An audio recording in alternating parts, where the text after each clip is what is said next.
जी कतुन को सिंगा चिता सु कते शे द पासबान पाकिस्तान ऑर्गेनाइजेशन पूरा तंजीम नन रागले दे सेक्रेटरीट एजुकेशन दफ्तर तदिलते के नन द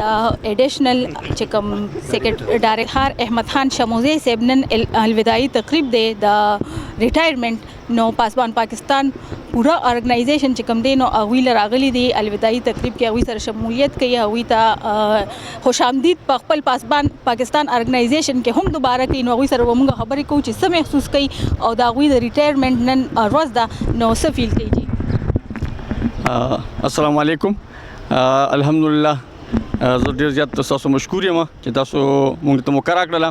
د خپل خیالاتو اظهار د تاسو مخې ته کولو. نن چونکې زما د ایجوکیشن ډپارټمنټ کې د 40 کالو د 80 کالو د عمر او د 40 کالو په سرویس سره اخیری چې کم دین اخیری ورځ ده زه تقریبا د ایجوکیشن ډپارټمنټ نه بس نن ریټایر شوم او چونکې الحمدلله زه ډېر زیات خوشاله پدې یم چې کم سرویس مو وکړو نو الحمدلله ډېر خوشاله یم پاغي باندې پر امید یم او الله نه ان شاء الله امید ساتم چې آینده به ان شاء الله زه خپل غشان کی خدمات جاری ساتم د خپل ملک د پاره د خپل قوم د پاره د خپل وطن د پاره او خصوصا چونکې زما تاسو خبرو کړل آینده ان شاء الله پاسبان داسې تنظیم دی چې هغه د سوشل ویلفیر لپاره سوشل سماجی تحریک د پاره چې کم دی بهبود د پاره هغه کار کوي ان شاء الله زه داګي سره جوړېږم. بسم الله الرحمن الرحیم. نن الحمدلله د الله احسان دی چې افتخار شموزه سے پډیر عزتونو سره ایجوکیشن ډپارټمنټ ریټایر کو د دې محفل روح روا فرمان الله جان صاحب اپکا صوبائی صدر اور زمنګا ډیر خوږ ملګری ډیر مدباد ملو شو قاری مصعب ګل صاحب روح روا پاسبان چیئرمین نزو او سریر خان زمنګ صوبائی صدر ملک نثار صاحب صوبائی صدر سن ډبلیو ډپارټمنټ او سمرا چې موږ سره اېدګر کې سونه ملګری ناشتي چې د ټولو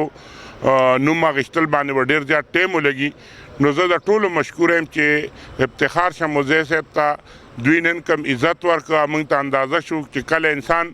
ژوندي انسان تعریفونه نه کوي چې کله مړ شي وي ډېر ښه سړي نو دا هم یو ډېره غټه خبره ده